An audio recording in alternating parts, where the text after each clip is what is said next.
Disclaimer: these stories were originally published by Reddit users and are presented as personal experiences. While they're described as true events, their accuracy relies on the original storytellers. The details shared here are intended for awareness and cautionary purposes only. Viewer discretion is advised. Story 1. I lived in a cemetery. The events I'm about to relate happened while my son, whom I'll call Luke, was still little. For years, even after we moved into an actual neighborhood, with other children and a real yard he could play in without seeing gravestones, he would still wake up screaming and crying, recounting nightmares in his limited child's vocabulary that chilled me to the bone. Sometimes, even after I came in and turned on the light, he would look around the room, eyes wide and glassy, as if still fixated on something horrifying, something that wasn't there. The doctor called these episodes night terrors. I would comfort Luke as best I could, let him sleep in my bed, and even though my wife died when he was just an infant, he would still sleep in the middle of the bed, pressed up against me, as though she was still on her now empty side of the mattress. And when I inevitably awoke later, drenched in sweat from my own nightmares or memories, maybe the line between them has admittedly blurred over these years, I would bite my lip to keep myself from crying out, waking him up, scaring him. After Luke's mother died, he was my world. Still is, even though he's older now, more independent, with his own friends and his own life. Years of keeping these things to yourself weighs on you, erodes your mental health. I couldn't talk to Luke about it because I didn't want to frighten him. I couldn't talk to any of my friends about it because, beyond just being laughed at or disbelieved, I was concerned word would get out that I was unstable and my son would get taken away from me. Stories got passed around about the cemetery, of course, and they still are as far as I know, but who really takes local legends like that seriously? So I buried everything deep down. I drank too much, smoked too much, changed careers, and tried to forget about it. But how do you forget something that shakes the very foundations of your worldview and everything you took for granted? So finally, I decided I had to get it off my chest, even if it's just shouting into the void of the internet, and even if no one believes me. So, whoever you are, let me tell you about the weeks that my son and I spent living in a cemetery. It was early fall, going on a decade ago now, when I saw the classified ad, Live-in Cemetery Groundskeeper. Room and board provided. Maccabee's Memorial Garden. Address redacted. Not a moment too soon. I've been sleeping on my sister's couch for a month while Luke and his cousin shared a room. My back couldn't take much more of it. I went to drop off my resume after taking Luke to kindergarten and got to talking with Lily, the kindly old lady in the administrative office, the both of us raising our voices over the din of the construction equipment rumbling just outside the west gate. Their previous caretaker had left rather suddenly, she explained, leaving them in dire need of a quick replacement. Living on-site wasn't a requirement, she mentioned, but it was encouraged due to the size of the property, and they did have quarters available. By the time I had to leave, she'd offer me the job and given me a brief tour. The cemetery was old and sprawling, divided from the world of the living by a heavy iron fence, with gates on the south, east, and west sides, though the road leading to the west gate was long defunct and overgrown. Paved roads wound through rolling hills packed with headstones bearing names and dates going all the way back to the 18th century. Near the office stood what I knew from my previous cemetery work was called a columbarium, or a structure where urns were stored, while the private mausoleums were mostly concentrated near the western side of the property, near the oldest burials, surrounded with sandstone markers worn away by centuries. Many of them bore carvings of sleeping lambs, which, in the olden days, indicated the resting place of a child. The house we'd be staying in was on the grounds, on a hill far back in the cemetery, separated a little ways from the burial plots. It was larger than I had expected, 2 stories tall, 2 bedrooms. It even had a porch with a swinging bench. I had reservations about bringing my son to live in a cemetery, of course I did, but they were outweighed by the prospect of actually having a house of our own. We didn't have to live there forever, either, I told myself, just long enough for us to get back on our feet, to save up enough to afford somewhere else. Besides, I was a practical man. I didn't believe in ghosts or spirits or monsters, other than the humankind, of course, the sort that had taken our house after I was laid off from my last job, for instance.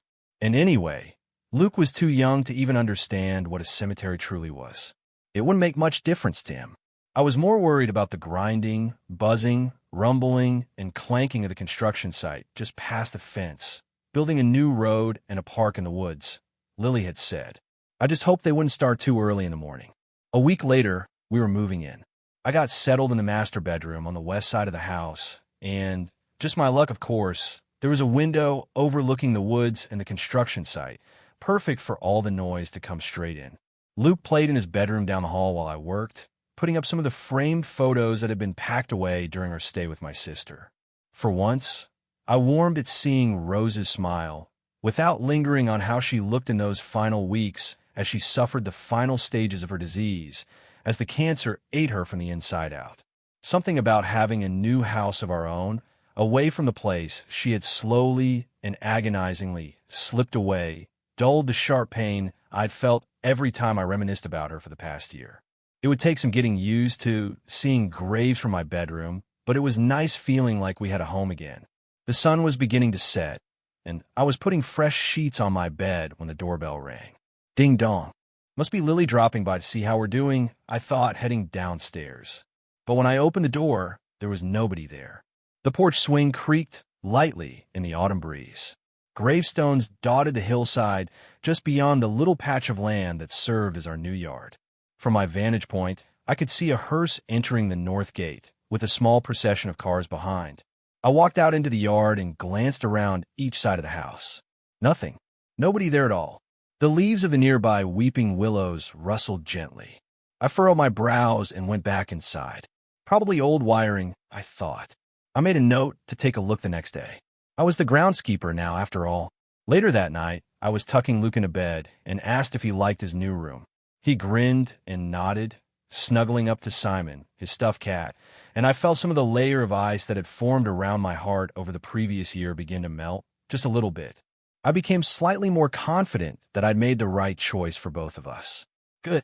I ruffled his hair and switched the light off. Sleep tight, buddy. Back in my own room before bed, I found myself staring out the window. The old sandstone and marble headstones clustered near the west fence of the cemetery practically glowed in the pale light of the full moon. My eyes scanned the tree-line just beyond. I could hear my own breath, could feel my heart thudding in my temple. I pressed my teeth together. I felt inexplicably tense, like I was waiting for something to happen, though I couldn't say what that was. Then I noticed them, a pair of eyes in the woods, reflecting the moonlight like a cat's in the dark. They looked up at the house. Then another pair flickered into view beside them. And another, greenish-white, shining and empty. I stood rooted in place, my pulse pounding. What did those eyes belong to? They were bigger than cats, bigger than raccoons or deer. They began drifting towards the cemetery fence, towards the house, approaching. My eyes blinked open. Had I fallen asleep? I didn't even remember laying down. For a moment, I didn't know what had roused me. There was a sound, distant but urgent. I shook off the drowsiness and focused in on it to realize it was my son. He was screaming. I scrambled out of bed and ran down the hall, disoriented in the new house. Luke's voice was beyond frightened. It was pure, desperate panic. I threw open the door to find him staring at his closet, eyes wide as he shrieked, his throat raw. I threw the light switch, hurried over, and scooped him up into my arms. "What's going on? What's wrong?" I asked, stroking his hair. Slowly, Luke calmed down, but he wouldn't take his eyes off the closet. "There was a man in there," he said, pointing. He didn't have a head. My stomach surged, despite myself, my practicality. I glanced in the closet, seeing nothing but the few boxes we'd stacked there earlier in the day, and quickly slid the door shut. I was almost certain I had closed it before tucking Luke in, but I convinced myself that, after the long day of moving, I must have been misremembering. It was just a bad dream. I told him, laying him back down gently. "It's all right. You're safe. Go back to sleep." But when I stood up to leave, Luke started to whimper. "Can I sleep with you, Daddy?" I sighed. I loved spending time with him, but when he was in my room, he had a tendency to want to stay up and chat and play, meaning neither of us slept well. He had school in the morning, and I had to get up early for my first real day of work, so it wasn't ideal. But it was a new house, and he was absolutely terrified. Of course, I tried to convince myself that wanting him in the room had nothing to do with the unease I now felt creeping through me. "Sure, buddy," I answered, hoping he'd be too exhausted to get wound up. "Just for tonight." After that, the next several weeks mostly went by smoothly. We even got a break from the construction noise, as the workers seemed to have been called to an auxiliary project down the road. Occasionally, though, I noticed odd things. Keys wouldn't be where I'd left them, or I'd find the kitchen cabinets open when Luke was at school, and I was sure I'd closed them. The doorbell rang several more times with nobody present, and try as I might, I couldn't find any issue with the wiring or the mechanism. The floors would creak, and though I told myself it was just the boards settling, I could have sworn, more than once, that the sounds had the cadence of somebody walking purposefully from one room to another. The house's heat seemed to be on the fritz as well. It would often get cold inside, nearly as cold as the outdoor autumn weather sometimes, even with the furnace going. I examined it and, again, couldn't find any problems. Beginning to doubt my maintenance capabilities, I made a note to call in a specialist to take a look. By and large, however, these are minor issues, and I chalked them up to my imagination, the stress of being a single parent affecting my memory and the age of the house. Luke was coming out of his shell more and making friends. Work was going well. For a couple of days, here and there, I even managed to convince myself that I was finally starting to move on, that I wasn't missing Rose to death. It all went downhill in late October. I remember I was woken up early that morning by the once familiar roaring of the excavators. Back to it. I remember thinking acidly to myself as I rubbed my eyes and hauled myself downstairs to make coffee. After dropping Luke off at kindergarten, I got started with the workday. I planted new grass over the site of a previous day's burial. I trimmed the hedges between the mausoleums and drove around picking up trash. Doing the rounds soon brought me to the old section of the cemetery near the west gate. As I climbed out of the cart to grab a wayward plastic bag, I suddenly heard a voice whispered, insistent. "John." It seemed to drift to me on the breeze, out from the rustling orange and yellow leaves of the forest. I frowned. I'm imagining things, I thought. It's easy to pick up patterns where there aren't really. "John." Louder this time, above a whisper. Unmistakable. I looked around. The whole area was deserted. If the cemetery had any visitors, they weren't anywhere in sight. Even the construction equipment at the nearby site was empty, the workers gathering at their cars on their lunch break. I gave myself a quick pinch to make sure I wasn't having another dream, then hurried back to the golf cart. It was only after I started off that I realized I'd forgotten the plastic bag, which blew away beyond the fence into the trees. That night, Luke seemed nervous. He couldn't tell me exactly what was wrong, but he insisted that I leave the light on in his room. As I had started doing every night, I double-checked that the closet door was shut tightly, and in my own room, I also made sure the curtains to the window looking out over the woods were drawn. A flash of memory came to me. Greenish-white eyes, shining and empty. Bigger than deer or raccoon. I shuddered. Like I said before, I didn't believe in ghosts or spirits or monsters. But nonetheless, I found it much easier to fall asleep with that view of the woods obscured. Creak. I jolted up in bed. The clock on my nightstand read 2:23 a.m. My door had just opened. I was absolutely certain I had closed it before bed. That wasn't a question, like it had been with Luke's closet or the kitchen cabinets. Closing my bedroom door was second nature, an old habit from growing up with an overly affectionate cat. I couldn't sleep with it open. Thump, thump, thump. I heard the sound of soft feet shuffling quickly down the hall. Crash. I sprang out of bed and ran down the stairs two at a time. I flipped on the kitchen light to see Luke standing next to the counter. A broken glass was at his feet. I guessed he'd knocked it off the table in the dark. I felt a wave of relief. What had I expected to see, anyway? "Daddy." "Luke? What are you doing?" "I heard you down here," he said sleepily. "You were saying my name." I felt my stomach sink. My throat tightened. "You were dreaming," I said, much more confidently than I felt. "Let's go back to bed." I remembered the voice calling me from the woods. "John, John." "I'll tell you what," I told Luke, "you can sleep in my bed again tonight." We went back upstairs and settled in. But I wasn't asleep for long. The second time I awoke that night, moonlight was streaming through the window. The curtains were open. I rubbed my eyes. Everything was blurry. Something was casting a long shadow across the bed. "Luke," I muttered, but I glanced over and saw that Luke was sleeping soundly next to me, his breathing steady and even. A smell drifted over to me then. I felt my stomach churn. Mold and soil, musty decaying leaves. I followed the shadow and looked up just in time to see a vague form quickly shuffle out of the room. I felt myself sit up and climb out of bed, drawn along as though a passenger in my own body. There was no belief nor disbelief, only a void, the padding of my bare feet on the wood floor, the surging of adrenaline. I was wide awake. I know I was. Thump, thump, thump. Something hurried down the stairs ahead of me. Rounding the corner, I caught a shadow disappearing into the kitchen. One step at a time, I descended, following numbly, and as I emerged out onto the ground level, my heart shuddered in my chest, sending tremors through my veins. Surrounding the windows in the kitchen and living room, silhouetted in the pale light of the moon, were shadowy, skeletal forms, watching without seeing, rags hanging off them gently swaying in the night air.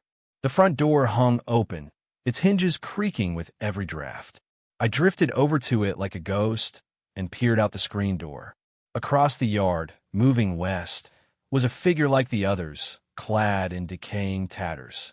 It had no head on its shoulders. As I stepped out onto the porch, it stopped near the west gate, turned towards me, lifted a shriveled hand, and beckoned. The gate, usually secured with chains and locks, was now hanging open, leading to the disused and overgrown road into the woods.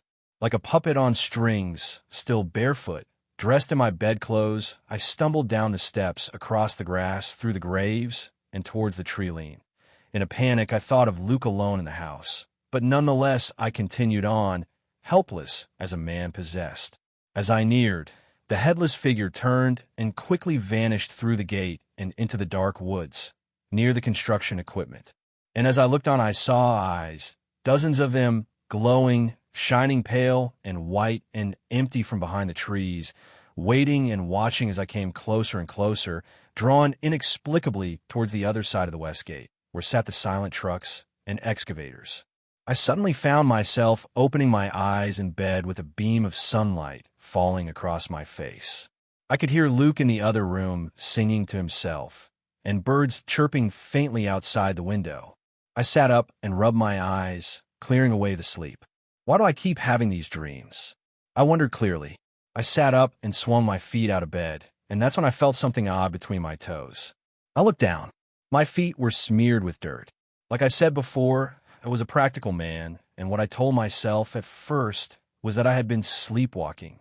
After bringing Luke into school, I tried to get on with my workday. But the more I tried to ignore everything, the more it bothered me. I never had trouble sleeping before moving in. And it wasn't just me. Luke had also seen something in his closet, something that terrified him. There was a man there. He had no head. I remembered the headless figure gliding across the cemetery, towards the gate, turning to beckon me. What Luke said caused you to dream about a headless man while you were sleepwalking, I tried to tell myself. But it felt like a hollow excuse. Where would Luke have even gotten the idea of a headless man?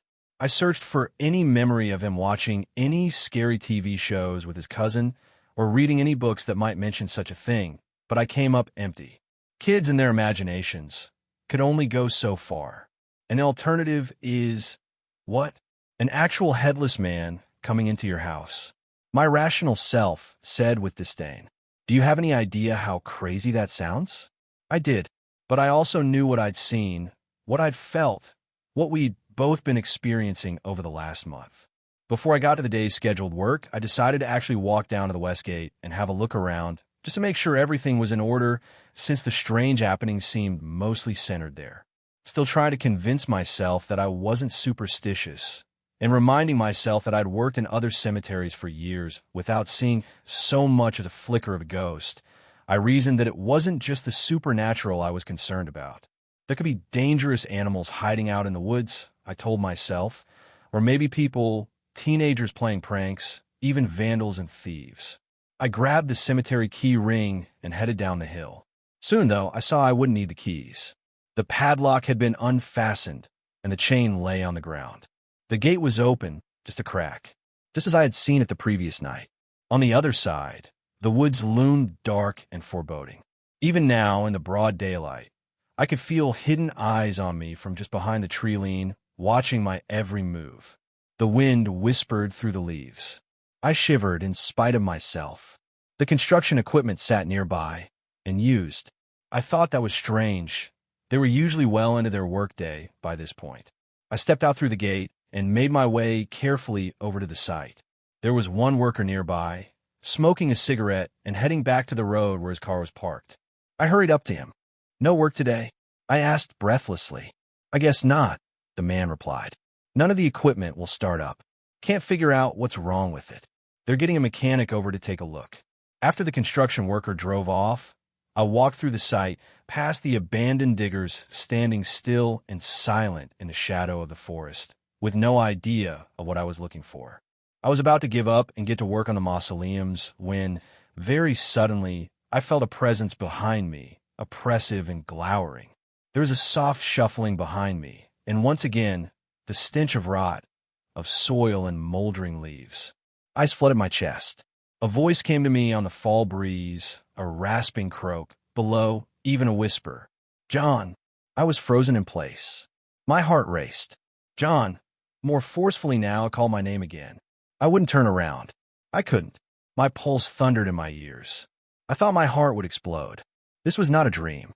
We're here. Something broke in me then. I turned and bolted for the open gate, but tripped on a pile of debris, cleared by the excavators, and went down hard in the dirt, rattling my teeth. As I climbed back up to my feet, something caught my eye. Something subtle, really. An unnatural shape in the soil and a patch of white. The fall seemed to have shaken me out of my panic. The voice was gone now, and I was alone. All that remained was the gentle autumn breeze. I crouched down and carefully brushed away the soil. The empty sockets of a human skull stared up at me from the dirt. I stumbled backward, ran towards the house, and called the police. After the proper reports were made, the paperwork filled out, and a more complete investigation done, a clearer picture began to emerge. Over 24 unmarked graves were uncovered on the other side of the cemetery's west fence and in the nearby woods. A potter's field over 200 years old, forgotten over the decades, then cut off from the main grounds when the heavy iron gates were erected at the turn of the century. Since there was no documentation of them, the construction project had bulldozed right through their resting places. The remains were moved, reburied in the main cemetery, and given new markers, known only to God. Then the park and the road were built, and that was that. Well, almost. The rest of the body, belonging to the skull that I found in the dirt that day, was never located. And there's a story the kids around here tell, that if you pass down the road next to Maccabee's Memorial Garden, between the West Gate and the woods, on a dark autumn night, you might see a figure in the shadows, and if you look closely, you may find that he has no head. I'm not sure how true that is. I gave my notice the very same day I uncovered the bones. Luke and I were gone within a week, moved back in with my sister. I didn't mind the couch so much this time around, and Luke had a much easier time sharing his room with his cousin than with whatever it was he'd seen in his closet at the house. What I did mind was the nightmares. Every time I closed my eyes after that, for months, I was right back at the construction site, standing there shaking uncontrollably, sensing something standing behind me, smelling the must, the leaves, the soil, the rot. I knew I'd been led there by something fundamentally wrong, something that was dead, something that should not be able to walk, to talk, to move, and yet did. I was crouching, seeing those empty eye sockets staring back at me. What had once been a person, with a whole life, with dreams and loved ones, now forgotten, abandoned to nameless decay, crying out for recognition from beyond the grave. The nightmares started a period of exploration. I read books on the afterlife and near-death experiences, and even went to church a few times, tried to reclaim the Catholicism of my youth. While I ended up falling out of it again, for various reasons I won't go into, I am now certain death is not the end, but should be. The dead must be given their peace, their rest. Without it, They will wander the earth, stinking and wretched, desperate for recognition, for connection, for closure. I haven't set foot near the cemetery since the day we moved out, and I plan to keep it that way. And my advice, if you see an ad for a live-in cemetery caretaker, keep on looking. Story 2. The footsteps from down below. I had not really known Uncle Larry. He was an eccentric old fellow. He lived alone, never had a wife or children either. He worked at a grocery store in town, and he had inherited his house from my grandmother, his mother. Now Uncle Larry was dead, without any natural heirs, and I had inherited his house, being his only living close relative aside from my parents. The news of his death and inheritance had come as a shock to us. The inheritance had been just the house and a little over $10,000. And as for the death, a massive heart attack. His body hadn't been discovered until his boss had asked the police to do a wellness check on him. The house was a big farm out in the wilderness, maybe just 1 or 2 neighbors. Uncle Larry had asked me to visit quite a few times when he was alive, but I was always busy. Now I had to visit that very house to fix it up and sell it off. The first few days in the house were uneventful. The scariest thing in the house was the risk of malaria due to the sheer amount of mosquitoes there. But then, one night when I was staying up late, I heard footsteps. It was about 3 a.m. As soon as I sat up in bed, the footsteps stopped. There was no more noise. It could have just been the old house creaking and groaning, but I was a bit scared.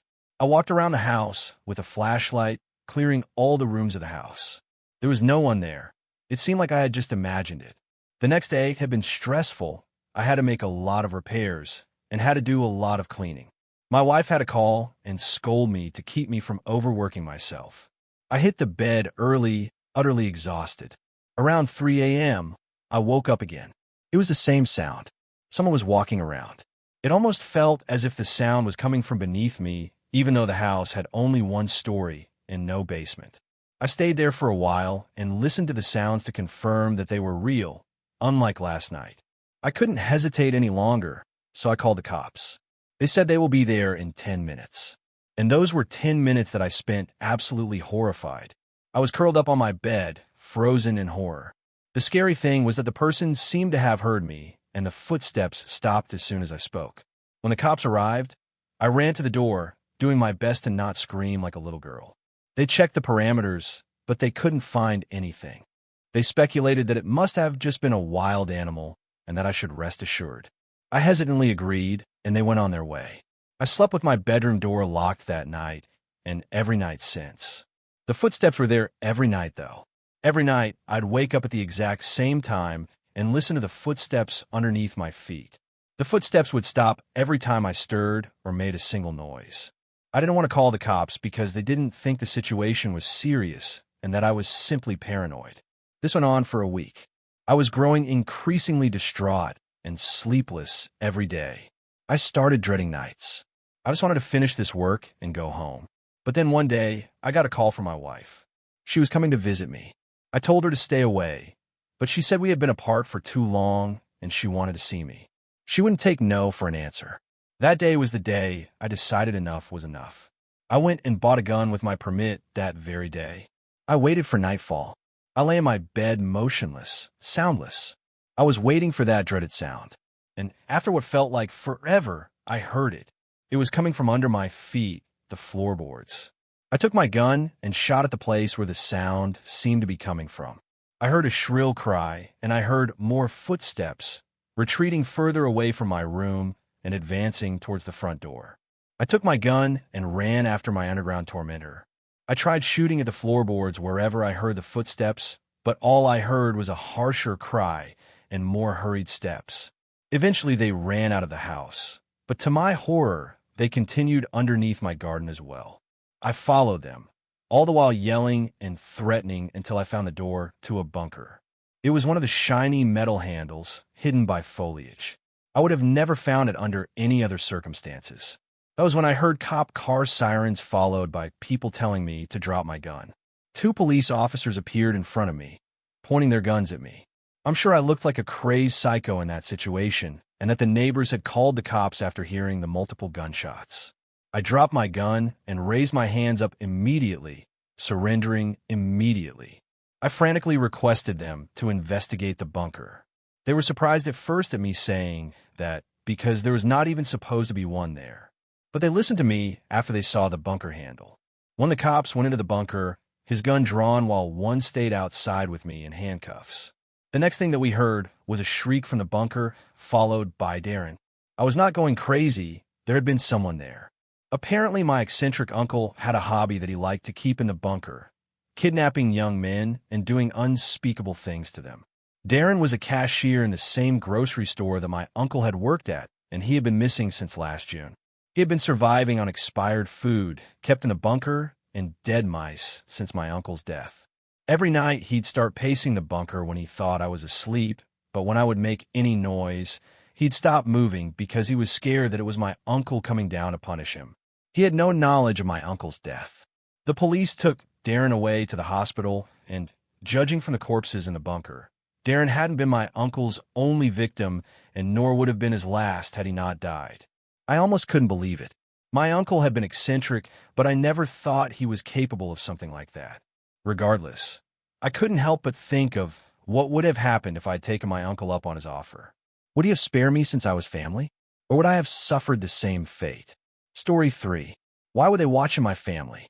I grew up in a predominantly white country, and my family is white, but the neighborhood we lived in when I was a teenager had a large East Asian population. It was a nice middle-class neighborhood with big houses and good schools. Our house had a large window at the front, so the kitchen looked over the road. The kitchen had a breakfast bar where my family and I would eat in the morning or hang out after school or on Saturday nights when we had friends over.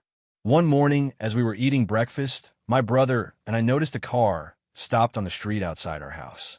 There was an Asian woman driving, a teenage girl in the front seat, and a younger teenage girl in the back. They stayed for about 15 minutes without turning the car off and then drove off, so we really didn't think much of it. But the next morning they were back. The same 3 people were idling in their car outside the front of our house. I suggested maybe the mom was teaching the daughter how to drive, and our house just happened to be where she stopped to teach her the rules of the road. It seemed plausible enough, but when we looked closer, we could see all 3 of them staring at us through our kitchen window. Maybe they're just looking at us because we're looking at them, my brother had hopefully suggested. Soon any thoughts we had of this being innocent or a coincidence faded. Most mornings and some afternoons, the family was there, engine on, watching us. After a week of this, my dad had had enough and decided to go outside and ask them what was going on. Just as he got close enough to tap on their window, they sped off. We'd throw out all sorts of theories, sinister and not, about what they were doing, but nothing made any sense. I worked at the local supermarket at the time, and one day, a month or so after the visit started, my colleague approached me and said, "Hey, you live on XXX Drive, right?" Well, I told him yes, I did. He told me he just heard from a customer that 3 people had been found dead on my street. Of course, I immediately thought of the worst-case scenario, that something had happened to my mom, dad, and brother, that maybe this family had killed the 3 of them. I ran off to the break room to call my mom. "We're all fine," she assured me. Apparently, it was a family from South Korea. The mom put the 2 kids in the car in their garage and killed them and herself with carbon monoxide. It was a horrifying story, but I was just relieved my family were all right until the next day, when we realized the family who watched us from their car didn't come by. They didn't come the next day or the day after that, and we realized they must have been the ones who died. After 3 days of peace, we were sitting in the kitchen when a car slowly rolled down the street and stopped outside our house. It was a different car, but I was hoping to see the family because, as creepy as they were, I took no comfort in the thought that a family who watched us every day died by murder or suicide. But it wasn't them. It was an Asian man. Engine on, looking in our window. I shouted for my dad, who ran outside to talk to him, but the man sped off. That evening I was leaving work, and I spotted his car in the car park. I walked past it, and the man was asleep in the driver's seat. The next morning, he didn't visit our house. We thought it might be over. After school, I went to work at the supermarket and noticed his car was in the same spot.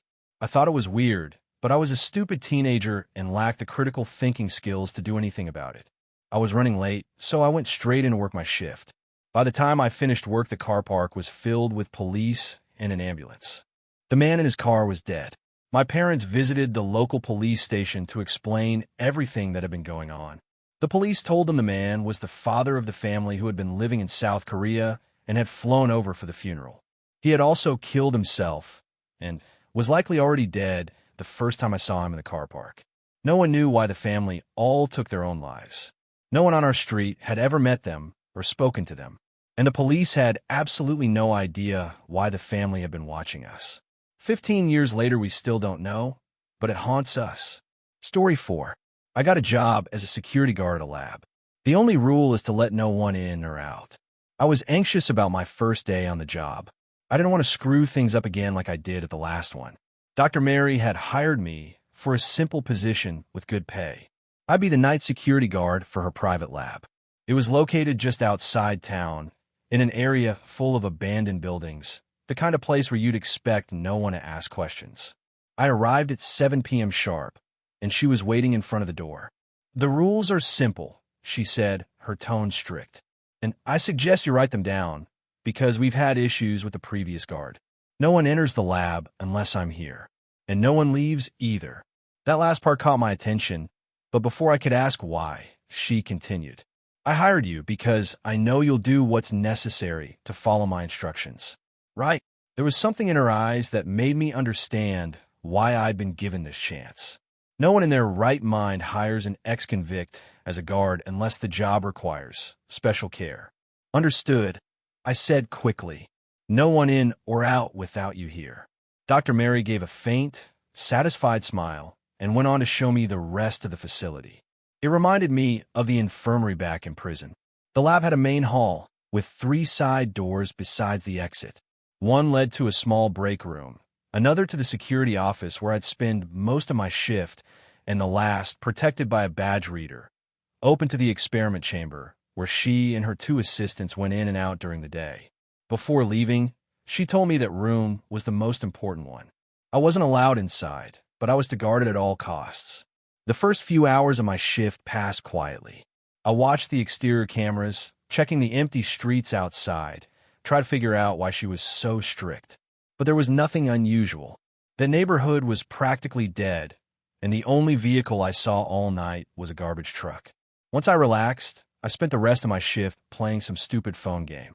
It wasn't until around 4 in the morning that something strange happened. I left the security room to grab a snack from the break room, but as I crossed the main hall, right in front of the experiment chamber door, I heard a sound. A low, wet grunt. It paused, then started again, slow and irregular. It went on for several minutes before fading away completely. At 7 sharp, Dr. Mary's car pulled up. I grabbed my stuff and met her by the entrance. She asked if anything unusual had happened. I told her no. Whatever sound came from that room wasn't my problem. As I got into my car to finally head home, another vehicle arrived. Not the assistants, but a large man came out of it, clothes covered in dirt. Dr. Mary opened the door for him, and he went inside, carrying several black plastic bags. The next few days followed the same routine, except I started paying closer attention to the sounds coming from that room. There were 2 or maybe 3 voices, not talking exactly, more like moaning in pain. It got under my skin. I even started wondering what had happened to the last guard. I found a small notebook under one of the monitors in the security room with his name on it. "Adam, how was your night?" Mary asked every morning in the same cold tone. "Nothing unusual," I'd reply, never mentioning the voices. Each morning ended the same way, me leaving and that dirt-covered man arriving, always with more black bags. I kept wondering what kind of research required deliveries like that. But 2 weeks later, something finally happened.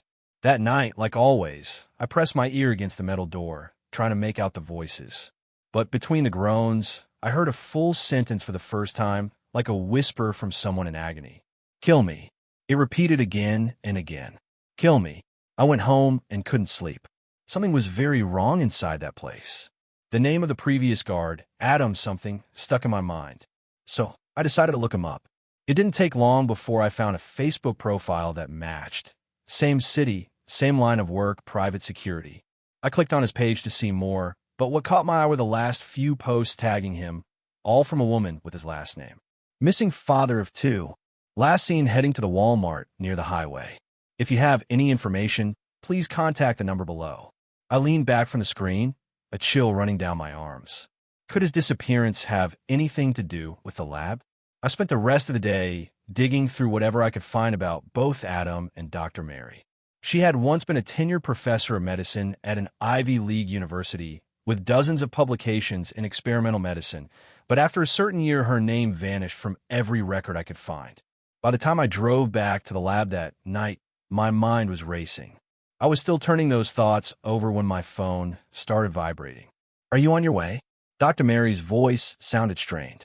"There's been an emergency. I'm 1 block away," I told her. When I pulled up to the lab, she was standing outside, furious, yelling at her 2 assistants. "One of them ran," she said sharply as soon as she saw me. "Who ran?" I asked. "One of the subjects," she snapped. "Just go. Bring it back."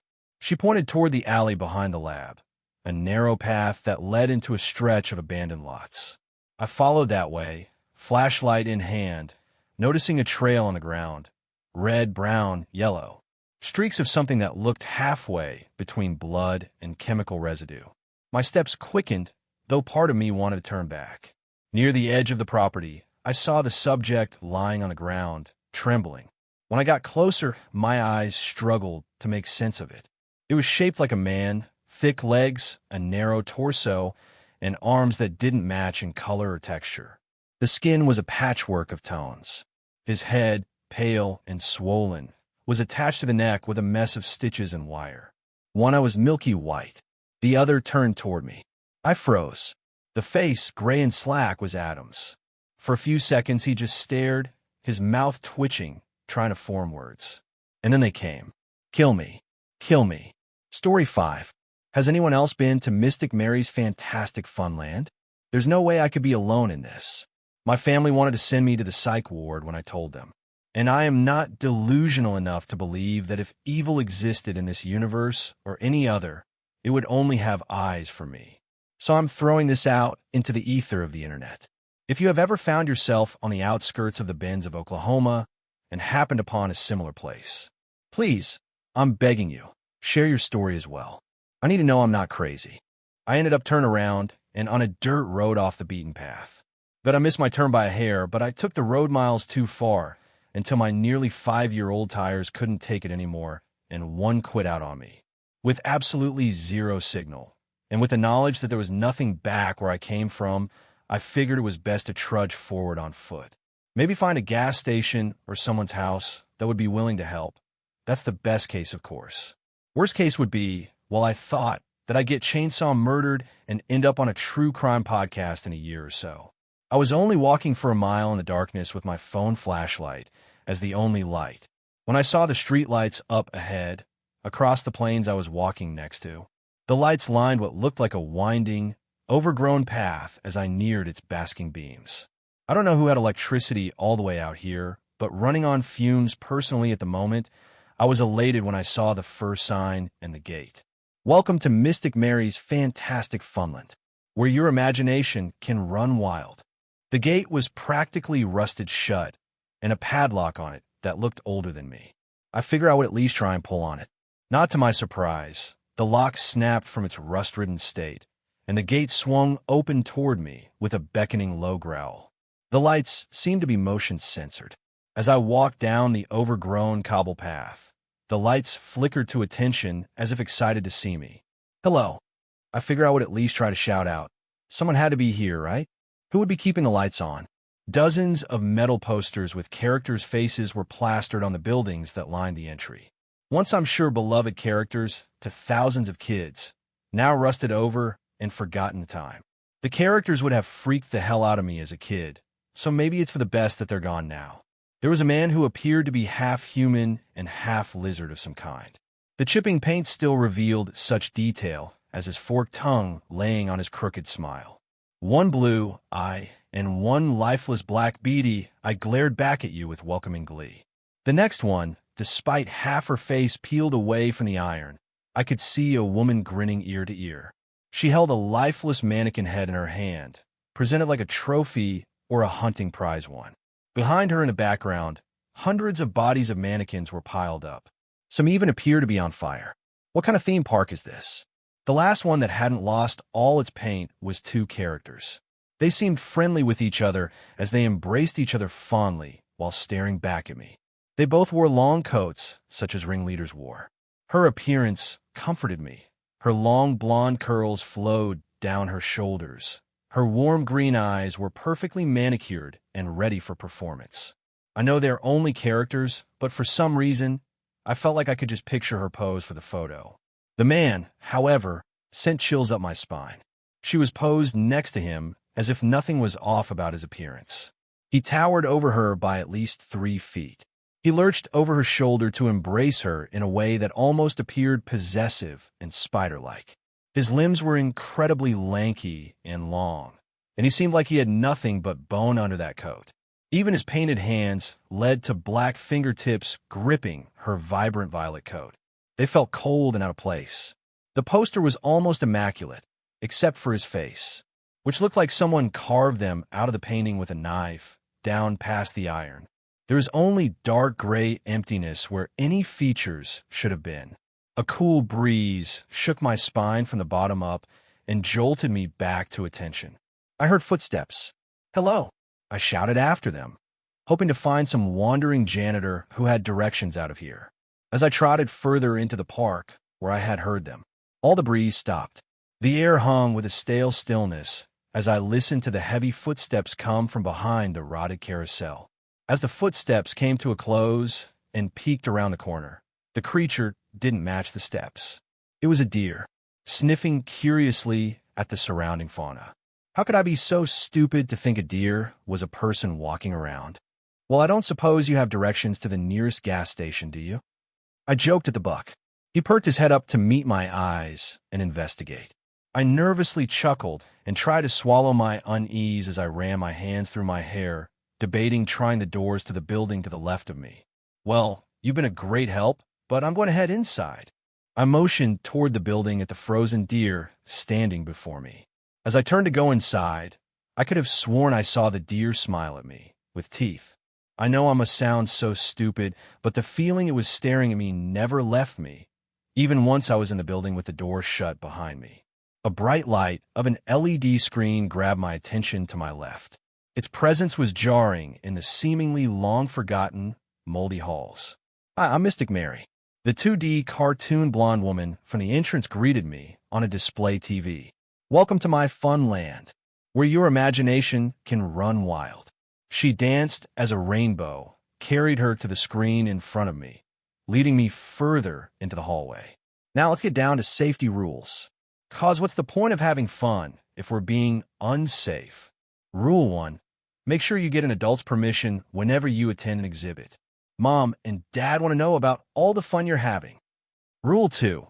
Remember your floaties at Sammy's Swamp Extravaganza. Sammy is a reptile and can swim just fine, but you don't want him to catch all the little boys and girls who can't.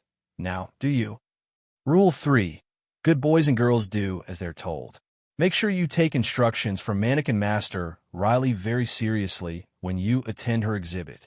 Naughty boys and girls get put on display as an example, and we wouldn't want that, would we?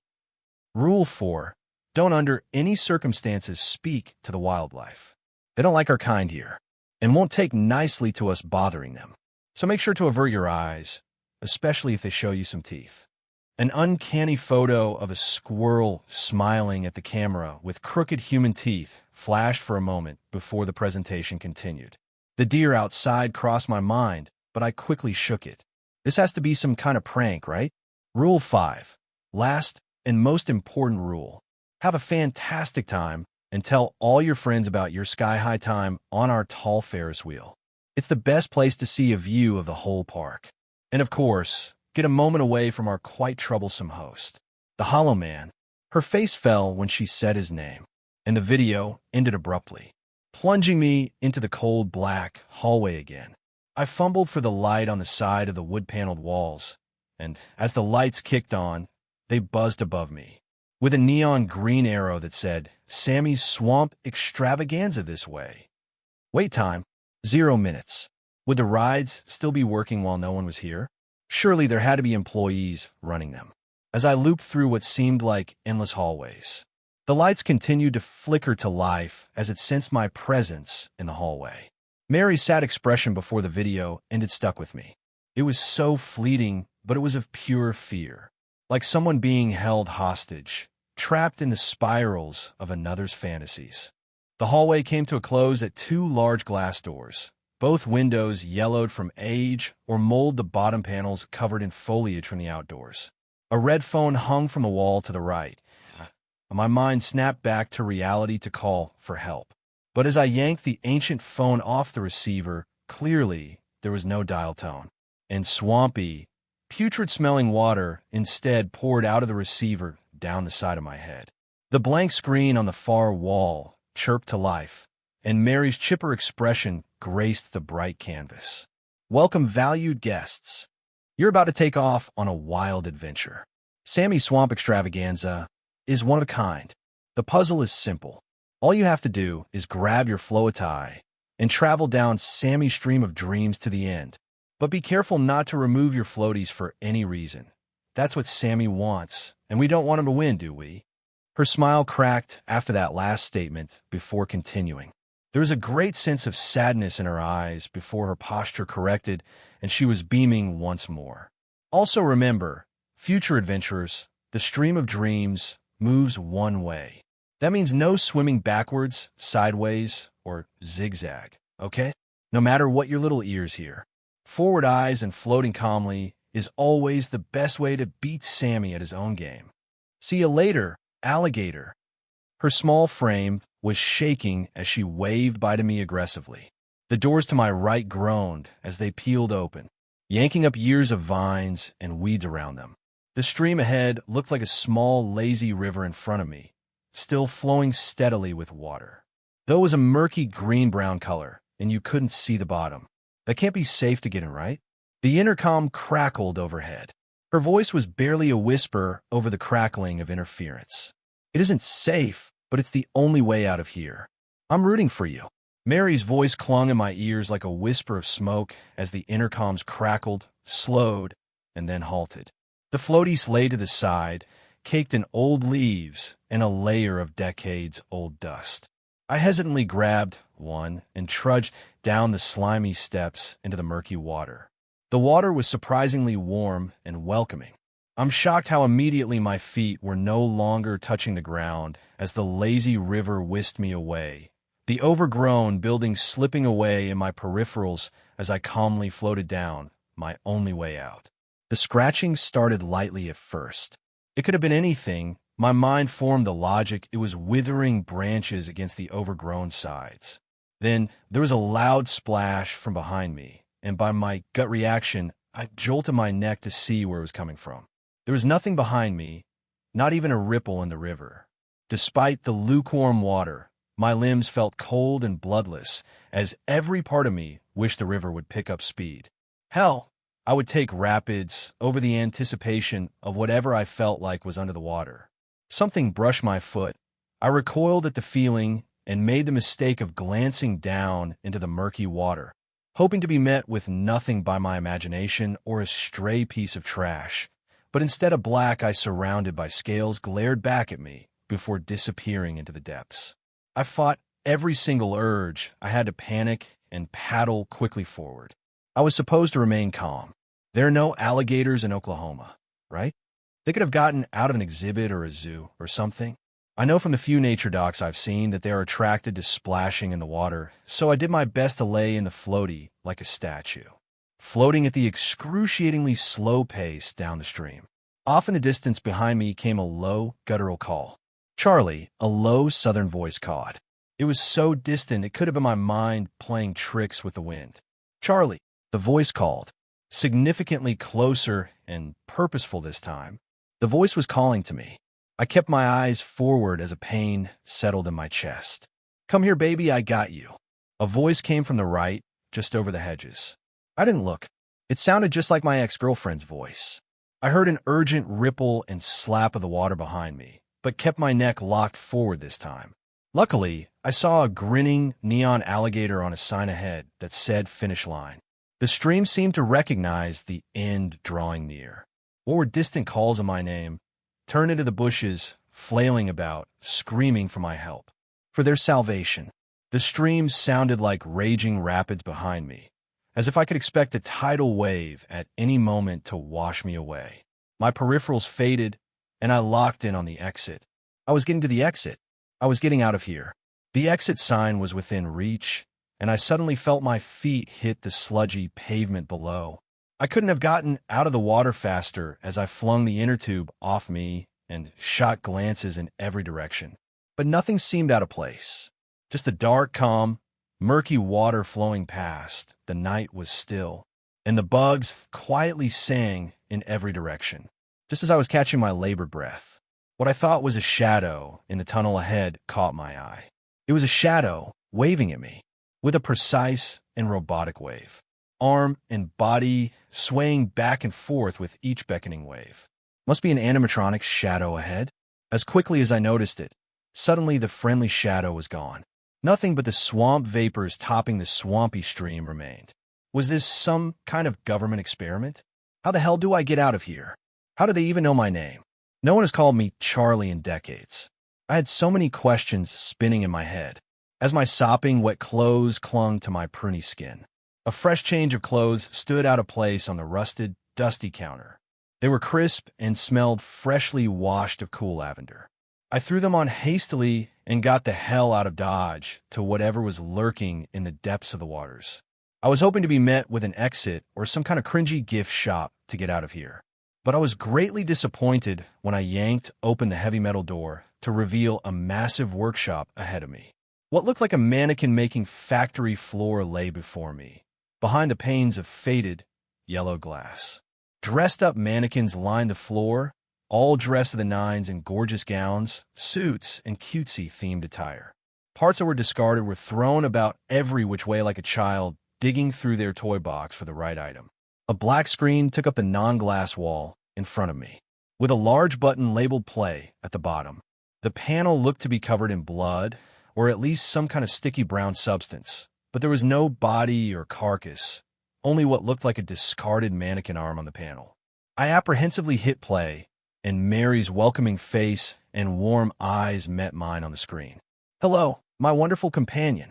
Mary waves while standing in a cartoon version of the room I'm looking at. "Welcome to Riley's mannequin-making experience. Make sure to keep all hands and feet on the moving platform. Riley will dress you up, fix up your flaws, and make your wildest beauty dreams come true. Make sure you watch your step when getting on the dress to impress the platform." Mary steps on a moving platform in the warehouse and speeds forward on the cartoon platform with haste, nearing a scanning device like you would typically see for packages. Make sure you stay as still as a statue when the flaw device scans you. It can see everything. You wouldn't want to be rebuilt now, would you? Mary chuckles as the device scans her. It blinks red in disapproval. A look of shock mixed with disgust covers Mary's face. She frantically looks around as a new character steps onto the screen, climbing down the wall with almost an arachnid-like cadence. She has a plastered, unmoving smile on her face, as if the corners of her mouth had been stitched to her ears. Though rail-thin, her clothes didn't hang from her limbs, but clung to them without an inch of give. They were sewn perfectly for her, or into her.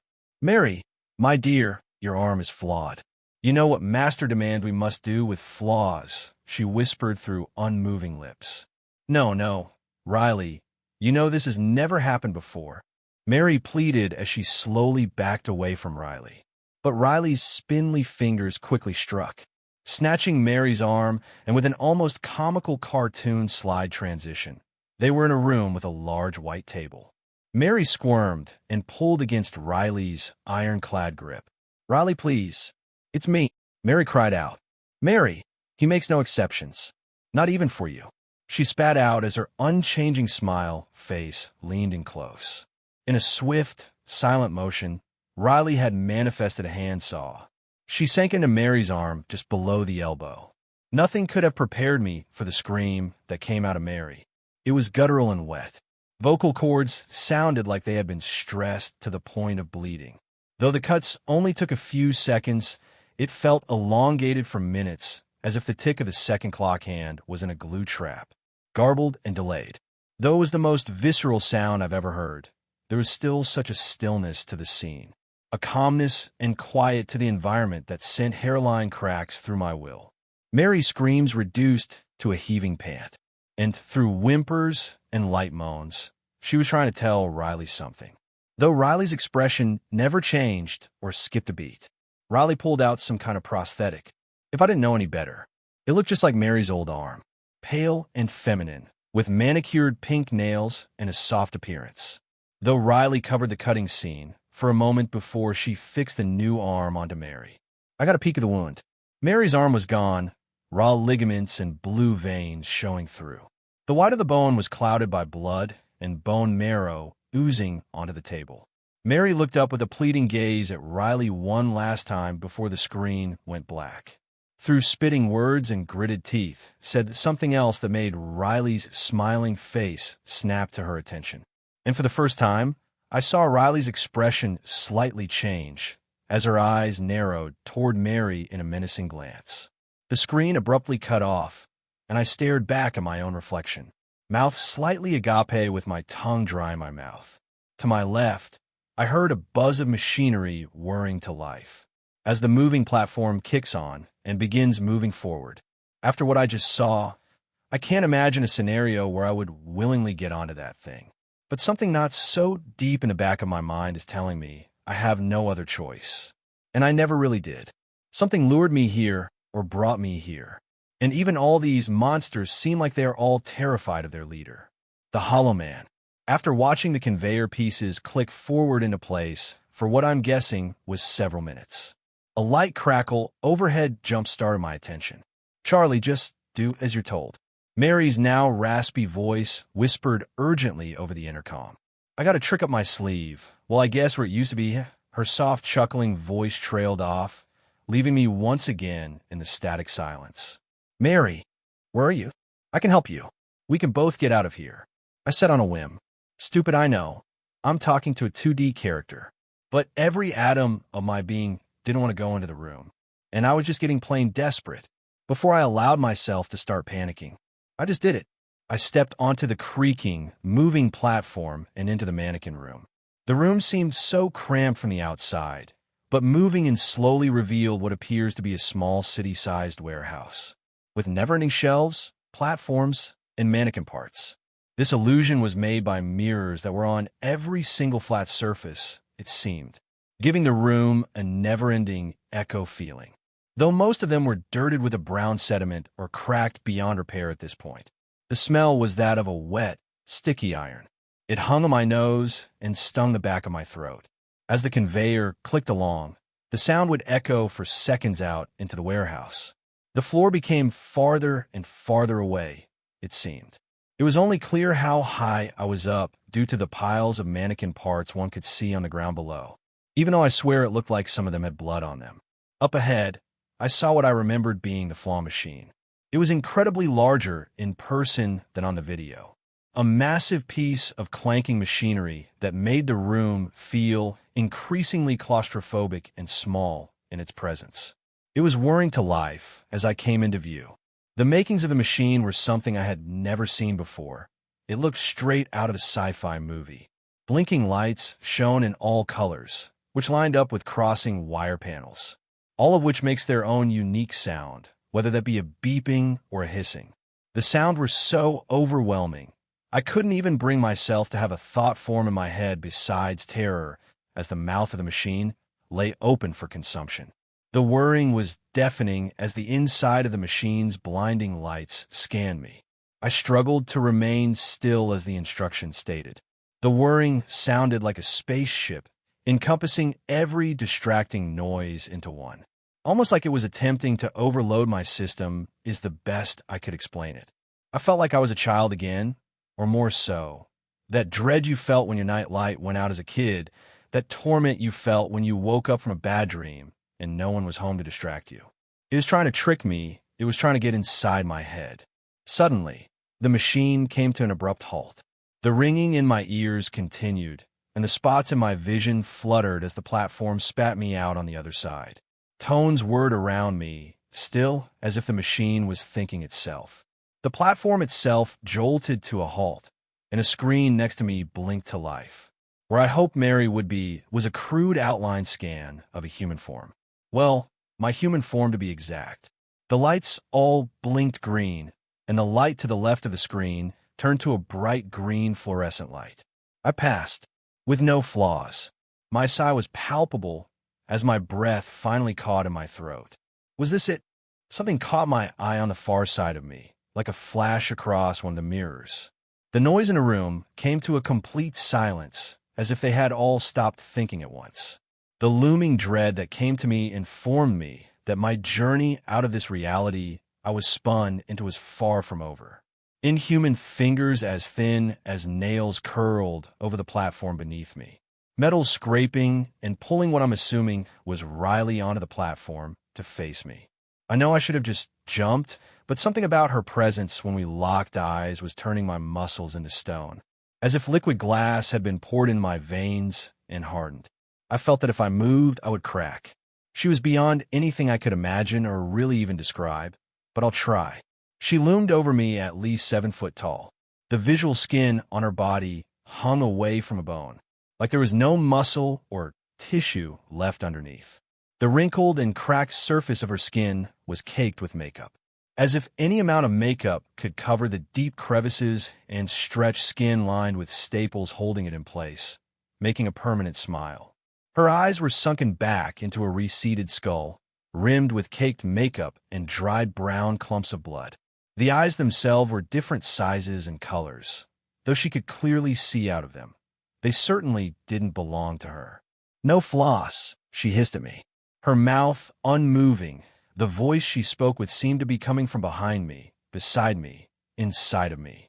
Her arm wrapped around the back of my neck, and her sharp fingers grazed my cheek. Her flesh was sticky and clung to me like a snake. "My perfect doll. Perfect ones live with me." She leaned in closer as her beckoning words bounced around my skull. She stunk of makeup and stale old plastic. I fought with every breath as my lungs tried to betray me, as I begged my brain not to panic. "You want that, don't you, beautiful?" She cooed, and her needle fingers dug through my hair and into the back of my neck, craning my head up toward her glass-toothed smile, inches from my face. I felt the prick turn into a gauge in my neck, and I let out a whimper and closed my eyes. This was it. I was going to be an accessory on this demon or whatever shelf. I prayed she would at least make it quick. This was the first time in my life I think I'd truly ever thought about dying, and I can promise I never thought it would be like this. A loud screeching alarm snapped through the moment. Riley's hand lurched off me, and the force slammed me off the conveyor. It was a shorter drop than I had thought, but still just as unforgiving. I smacked on the marble floor, and all the wind left my lungs. My blurred vision, as I gained my bearings, saw Riley scattering full speed on the wall toward an air vent, like she was taking cover. I didn't waste a single second before scrambling to my feet to try and find an exit. I stumbled over mannequin parts along the way. Some of them squish under the pressure of my feet and ooze substances. The red exit sign glowed ahead of me, and I made a break for it. The door was shockingly light, and I lost my footing on the dusty carpet of the lobby to the exhibit, sliding across the old rug, and finally taking a single moment to listen to Mary's voice over the alarm as I pulled myself upright. "My dear patrons, remain calm. The Hollow Man will be making his entry shortly. Please locate the nearest stairwell and make your way to the highest point of all buildings. For those who are already safe on our sky-high Ferris wheel, remain in your seats until the alert has subsided. Remember, the Hollow Man hates heights, so they are your best friend in his presence. And lastly, may your God help you if he finds you." Mary's voice trailed off into silence, until the alert started over again. I made my way outside, where the thick fog greeted me. The air felt gummy to the touch, and an unease and silence clung to every surface, as if every object in this park was scared to move a muscle. I sprinted back toward the front of the park, past all the posters, past all the flickering lights. The gate was gone. There was nothing but a brick wall in its place, a path leading up to a dead end. My lungs stinging from running, I ran to the nearest screen I could find. She was my only hope. "Mary! My God, Mary, what's happening? How do I get out of here? Silence. Mary. Who's the hollow man? The TV glittered to life. Mary sported a new coat that covered her arm, with blood stains visible from the outside of it. This is his world. We're just surviving in it. She whispered. You should be getting up to somewhere high like the Ferris wheel. I already tried to tell you. I've already talked too much. They can't see me like this. Dash. A shadow whisked into the frame behind her, and before I could even get the words out to warn her, a rotted hand gripped her coat, tossing her to the side with such force that Mary barely had any air to shriek. The hollow man stepped into frame. His form didn't all fit in the confines of the screen, but I could see how large he was. He wore a rust-red jacket like Mary's, but his was caked with mud and dirt, like he had crawled out the earth with it on. His fingers had way too many joints and turned to a haunted, dead black color at their tip. His frame looked toward what I'm guessing was Mary, and then knelt down to meet my eye. I had the ignorant thought for a moment. Maybe he couldn't see me or speak to me like Mary could. Though he had no eyes, I know he was seeing right through me. Various slits in his face are seemingly where he was breathing from. They pulsated with his breath. Even in the grainy animation, I could feel his malice. I don't know why I couldn't imagine him doing what he did. If Riley and Sammy could be there in the flesh, why couldn't he? A massive black hand reached out of the screen to grip the sides of the TV. I spun around and galloped in the opposite direction. I could hear the plastic bending and the TV sizzling with its transition. I needed to find the Ferris wheel. My feet sprang off the pavement as fast as I could pick them up. I heard an unearthly scream come from behind me. I didn't bother looking back. As I trudged further and further into the park, the fog grew thicker. The asphalt ground turned into a packed dirt path. I heard another screech in the distance, followed by heavy movement from either side of the path in shrubbery I couldn't see due to the fog. I just held on to hope it was friendly as I clung to the rest of my energy. A tall red pole stood in a forked road in front of me, with a wooden sign pointing to the left. Sky-high Ferris wheel. Charlie. Mary's voice called from behind me. I whipped my head around, but saw nothing around me, just a dimly lit fog path. Mary, I called out into the echoous trail. Charlie, I need you. Come help me. Mary's voice sounded closer to me now, into the woods. You clever fuck. I thought to myself, this isn't real. This isn't real. You aren't real. You stupid fuck. Oh, I can assure you, we're very real, my doll. And if you can hear us, I regret to inform you, you're already mine. A deep, sultry voice sounded off from inside my head, vibrating the back of my teeth. I spun around to continue down the path, just in time to see the hollow man stepping out from behind the red pole. It seemed as though he was infusing with it, as if he could slip into and out of any form or shadow. The slits across his skin had also revealed large gaping holes through which his raspy, gasping breaths seeped out as he tilted his head toward me. A long hiss expelled out of him as he dove across the path at me, narrowly missing me and grazing the backs of my heels as I drove on. The wheel came into sight seconds later. I flung my body up the exposed maintenance ladder on the outside. My sweaty palms never gripped harder to the rusted rails as I made my way to the nearest caged cab. As I threw myself into one with a clanking thud, I looked down to see the hollow man running toward the clearing at the foot of the wheel, running on all fours like some kind of broken bug. His long legs snapped over his spine and neck every time, giving him the gait of the spider. As he locked onto me at the bottom, I heard a distinct screech of pain from him, and alarmingly, others followed, echoing his cry from within the wooded trails I just came from. I expected him to wait there, unmoving, but he quickly turned away and retreated back to where he came. My chest stung with overexertion. I put my head between my legs, looking through the grates in the swinging cab as I focused on the metal platform underneath, at least 30 feet below me. What in the hell was I going to do? The small, dinosaur-aged video screen in the cab flickered to life. Though the image was blurry, Mary stood waiting for me to meet her eyes. Charlie, you made it. She smiled sweetly and had the most maternal sense of relief in her voice. You live here with him too. Is this just a trap?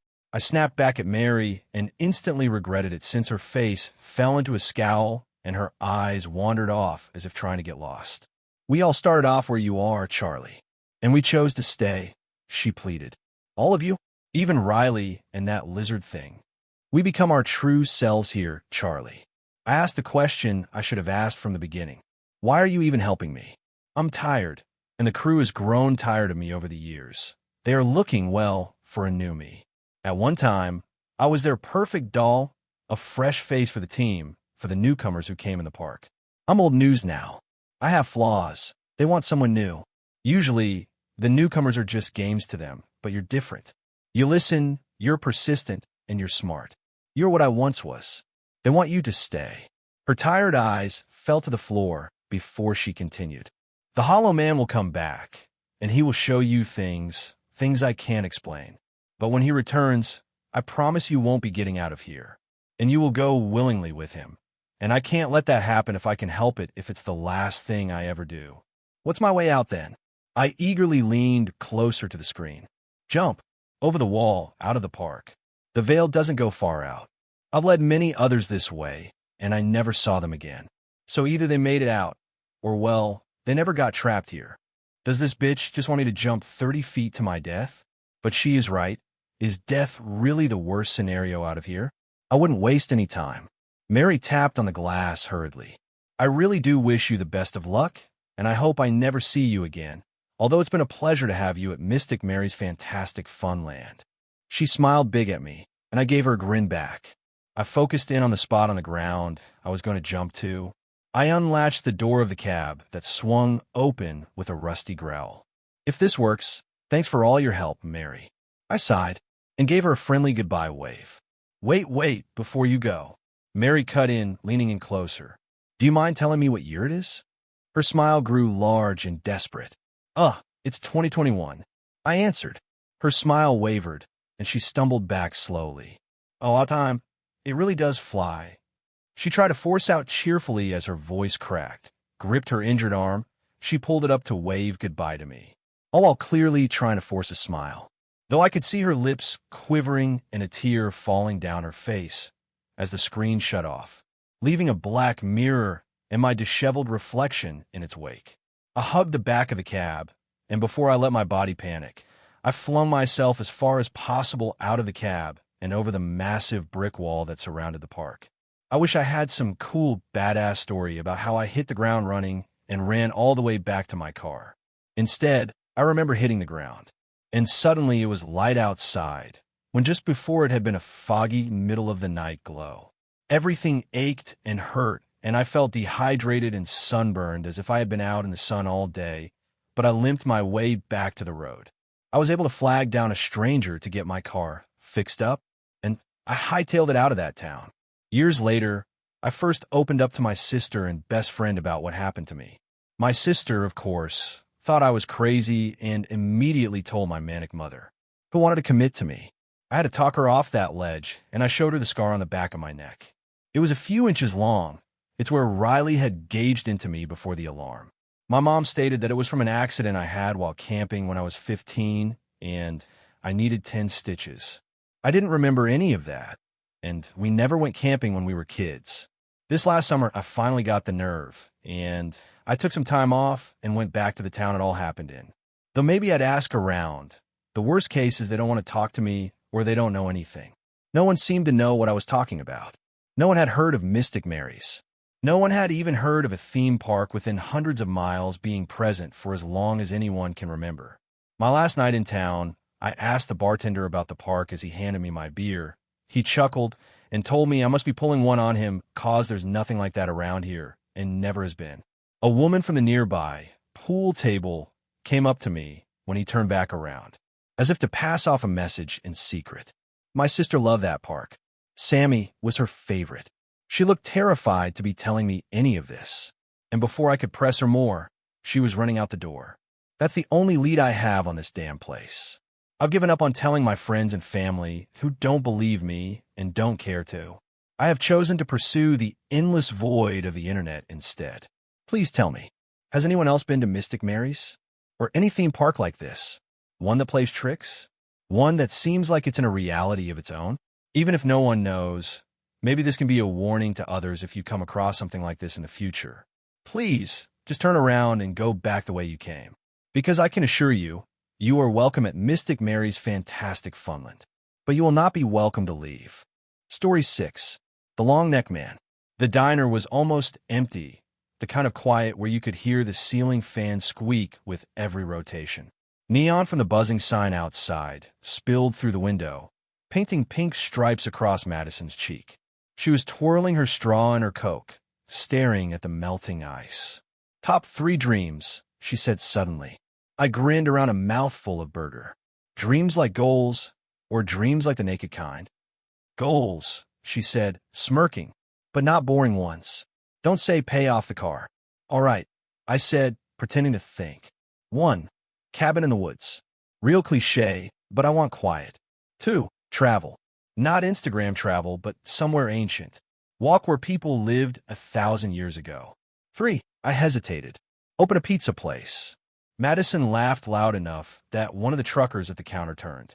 You? You'd eat all the stock. Fair. Your turn. She bit her lip, thoughtful. 1. Finish school and make it mean something. 2. Write a book people actually read. Doesn't have to be famous, just important. 3. Live somewhere alive. A big city. Lights, noise, people awake at 3 a.m. Opposite lives? I said. Guess so. She smiled, but then her expression shifted. My professor said something weird today. Don't they always? Collective delusions, she said. Whole groups of people believe in something until it becomes real. Witch trials, dancing plagues. He said it can still happen. Anywhere. I raised an eyebrow.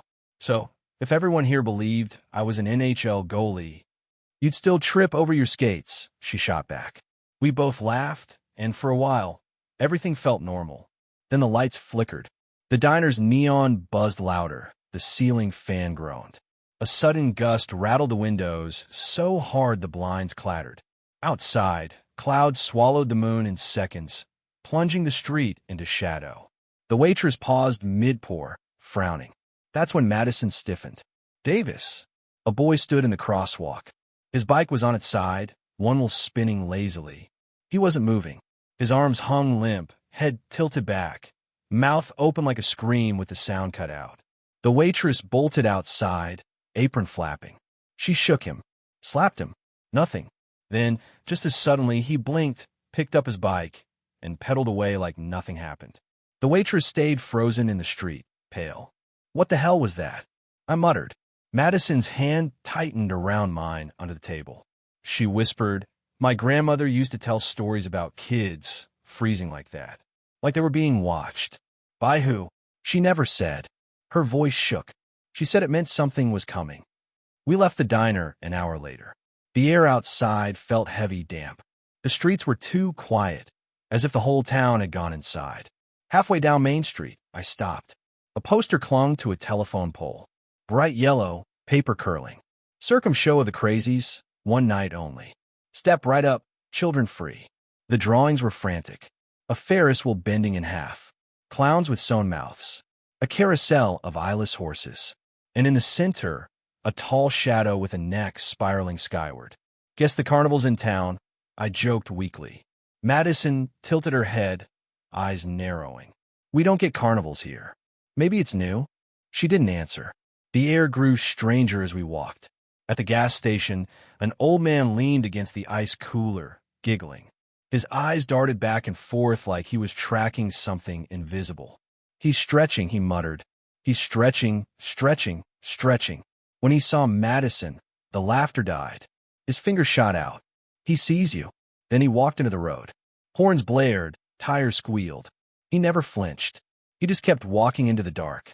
Madison's grip on me tightened. Davis, I don't like this. My ears rang. A faint tune drifted through the night, slow and warped. A carnival waltz, each note dragging until it cracked. Do you hear that? I asked. Hear what? Madison frowned. Music, I whispered. Her face went pale. We weren't alone. Families wandered the streets, moving like sleepwalkers. Children skipped ahead barefoot, giggling in sharp, broken tones. Their parents clapped softly, swaying. One boy turned toward us. His eyes caught the streetlight. glowing faintly. His lips split into a grin too wide. "Come play," he whispered. Madison yanked me away. "Don't look at them." But my mouth watered. I smelled popcorn, funnel cake, cotton candy. My stomach twisted with hunger. By the time we reached the edge of town, the field was alive. Tents striped in red and black loomed tall. Strings of flickering bulbs ran from pole to pole. The Ferris wheel shrieked as it spun, lights flickering in sickly colors. The smell of sugar and smoke was thick, but underneath it was damp soil and rot. We were already walking toward it. I don't remember deciding. Inside the carnival, it almost looked normal. Children ran laughing between games. Parents swayed and clapped, faces slack but smiling. The air thrummed with warped calliope music. We passed the first tent. A carousel spun slowly. Painted horses bobbed. For a moment, it was ordinary. Then one horse turned its head. Not mechanically, it turned. Its glass eyes rolled white, fixing on me. Its jaw creaked open, teeth long and human. The child riding it tugged at its mane, giggling, oblivious. "Keep moving," Madison hissed. The second tent held a Ferris wheel, smaller than the one outside. Couples swayed in the seats. Their faces were too smooth, like masks. Some weren't people at all. Mannequins, plastic hands resting on each other. Yet every pair of eyes, real or glass, followed us. My legs wobbled. Madison yanked me forward. We passed a game booth. Balloon darts, ring toss, but the prizes weren't toys. They were jars, cloudy with liquid. Inside, tiny hands pawed at the glass. Little mouths gasped bubbles. Children lined up to play, smiling blankly. Their parents clapped in rhythm. Madison tugged me harder. "Davis, don't stop." I could barely hear her. The music was louder, pounding in my chest. My skin tingled. I smelled caramel apples. My tongue felt sticky. "Don't you taste it?" I whispered. "Taste what?" she demanded. "Sugar. Butter. It's—" She shook me. "There's nothing there." We stumbled into the main tent. Jugglers tossed jars filled with twitching shapes. Acrobats swung from ropes that pulsed and dripped. Clowns' painted grins stretched over stitched mouths. The crowd of children clapped in perfect rhythm, eyes glassy, lips murmuring something too quiet to hear. And then everything stopped. At first, I thought it was a pole rising behind the tent. But then it bent. The long-neck man. He rose taller than the Ferris wheel, skeletal body hunched. Vertebrae cracked as his neck stretched skyward, swaying like a snake. His head dangled, jerking in sharp spasms. His grin split ear to ear, lips torn and bleeding. His eyes rolled until they locked onto us. The music cut out. The air held its breath. With the sound of splintering wood, his neck bent down. Lower, lower, until his face hovered inches from ours. His breath was damp, stinking of soil and rot. His jaw cracked, unhinging wide until it was nothing but a pit of jagged teeth. His tongue slithered out, brushing Madison's cheek. She whimpered, clutching me. Then his voice came, not from his mouth, from everywhere, from inside my skull. "Davis, Maddie Yisson." The children turned, eyes glowing faintly, chanting in flat voices. "Join us, join us, join us." Madison pulled at me, screaming, but my legs wouldn't move. The music throbbed in my head, louder, faster. My mouth watered. I smelled sugar, smoke, and dirt. I wanted to join. And for a moment, I swear I felt my neck stretch. Story 7. I found my wife in the tall grass. I didn't mean for it to end up this way. I only ever wanted to create a peaceful life for myself until she got in the way. I was 24 when I first met Elena at our local cafe, ordering my usual iced latte and settling down to work on the latest entry in my failing online blog. I remember looking out the window, staring at the looming skyscrapers, their peaks reaching into the amber skies, calling out to something above. I felt hope for a fleeting moment before taking a sip of my ever-melting drink and wondering to myself, when will this all change? I didn't even notice that she'd sat herself across from me at the cramped booth, but before I knew it, we were deep into an intense conversation. She skipped the small talk, opting instead to just let herself into my world. We sat at that small coffee shop table for hours talking about the world and its wonders, our hopes and dreams, and what we wanted to do for ourselves. We clicked instantly. That little meeting became our daily ritual. I'd order my usual sit down, and then a few moments later she'd be there. This went on for a few months before we finally decided to make our relationship into something more. I found out she moved here for work around a year back, but had still been struggling to make connections. No surprises there. It's a small town who aren't exactly welcoming to newcomers. But I bit the bullet. I officially made her my girlfriend on her 25th birthday, and from there we just completely blossomed into the perfect couple. Another year after that, we were married and living together in a small farmhouse on the outskirts of the city. That brings us to a year ago exactly. I will never forget the night I received that phone call. I came back from visiting some old friends as they were passing through and wanted to get some dinner. Catch up, you know. We were out later than expected, but I still managed to make my way home in good time and get back to Elena. When I opened the front door, something was off. The lights were all on, and her perfume lingered in the air, but Elena was nowhere to be seen. I searched the whole house looking for her, but she wasn't anywhere. Eventually, I thought to look outside. Maybe she was just getting some fresh air. I was right. I found her just as she was entering the tall grass behind our house. A bit strange, sure, but not out of character for Elena. She'd always loved that grass as it reminded her of childhood games she'd play with her family growing up. I called out to her, but she just turned and gestured for me to follow. Of course, I obliged and ran in after her. It felt like hours we were out there in the dark, running through dense forests and playing silly games. It felt so good to just be out and enjoying this time with her, reliving her childhood, getting muddy, chasing each other, until eventually we collapsed in each other's arms. I've been feeling my phone buzz the whole time we were out, but I didn't bother to check up on it. I was with Elena, and that's all that mattered in the moment. Eventually, though, while laying with her and looking up at the stars, I decided to check. 25 missed calls, 45 unread messages, all from Elena. I wasn't sure what I was seeing. How could she have left me all this while I've been with her the whole time? I looked at her, she smiled at me. But something was off. Her eyes, a pale shade of gray, and her skin seemed loose. Another phone call was coming through, so I picked up. Mason, she isn't me. My blood ran cold. Who is this woman I'm with? Where's Elena? My head was swimming, and I wasn't sure what to do. I watched as she blinked, each eye slightly out of sync. I noticed the labored breathing and the crooked smile as her skin creased around her muscle.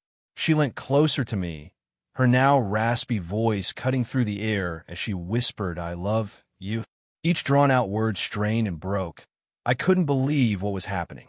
I got up to run away, but I felt her closing in on me. I wasn't far from home, but in the midnight black, I had no hope of navigating it with speed. I could hear her footsteps gaining on me, her voice calling out to me, clawing at me like daggers. I had to get away. Hearing her stumble gave me all the strength I needed to carry on. I managed to find my way back home and crashed through the back door, almost falling over every piece of furniture before I realized something. The smell. That god-awful smell. The scent of copper filled my lungs, both nauseating and sobering to the whole situation. I found my way into the bathroom, the source of the smell. As I neared and on the door, it took everything I had not to heave. I couldn't bear to look inside, but I knew I had to. The door creaked open, slowly revealing to me my worst nightmare. Elena was in the bathtub, barely alive. Her skin, it was gone. She looked up at me, somehow clinging onto the little life she had left. I broke, and all I heard was primal screams, just pouring out of me. I was supposed to be here with her. I was supposed to protect her. I moved closer, unsure of what to do or say. I wanted to hold my wife, comfort her, and tell her everything was okay. I wanted to kiss her, to feel her on me one last time, but I knew I couldn't. It destroyed me seeing her like this, and I prayed it was all a nightmare, that I'd wake up tomorrow with all of this just being some dark, twisted figment of my imagination. Then the thought hit me. How had my wife been put here? She wasn't here earlier. I would have found her and been with her. The other version of her. That horrible, disfigured creature must have somehow made it back before me and moved Elena here, tormenting me and showing me her handiwork. Then I heard her crawling up the stairs, calling my Elena. I looked into my wife's eyes and watched as life faded out of them. I snapped. I screamed and cried, begging her to come back, but I knew it was no use. So I ran, and I didn't stop running. I managed to slip past that thing, and I ran to my car. It broke my heart leaving my wife like that, but I had to go. I had to leave the one thing I'd ever loved behind. I managed to drive for a few hours before settling down in a hotel, and from there I was just hopping from one city to another, hoping that whatever I saw in the tall grass was far behind. But that brings me to today, 1 year from when it happened. I never wanted to put this down in words, hoping it will somehow erase itself from my memory, but now I know that will never happen. For the last hour now, there's been a tapping at my room door. A gentle, feeble tapping, but I know it's real. I hear her calling me from the other side. Honey, it's me. Let me in. Story 8. I built a Ouija board using instructions from a stranger. I shouldn't have. The envelope came on a Wednesday. No stamp. No return address. Just slid through the mail slot like junk flyers. Inside was a single sheet of thick paper covered in diagrams. At the center, a circle shaded pitch black. Around it, markings I didn't recognize. At the bottom, one line of text. Follow exactly. Do not improvise. I should have thrown it away. But the diagrams looked like blueprints for a Ouija board, not the toy store kind. Something older. That night, I built it. Burned the symbols into wood with a soldering iron. Painted the black sun in the middle. My hands worked like they weren't even mine. When I set the planchette down, it twitched before I touched it. A sharp scrape against the wood. The first word spelled was, hello. My stomach flipped. I'd used Ouija boards before, but this was different. Too quick, too precise. I whispered, who are you? It spelled Kane. The TV in the corner clicked on by itself, static hissing through the speakers. The noise wasn't random. It had rhythm, like chanting buried under the signal.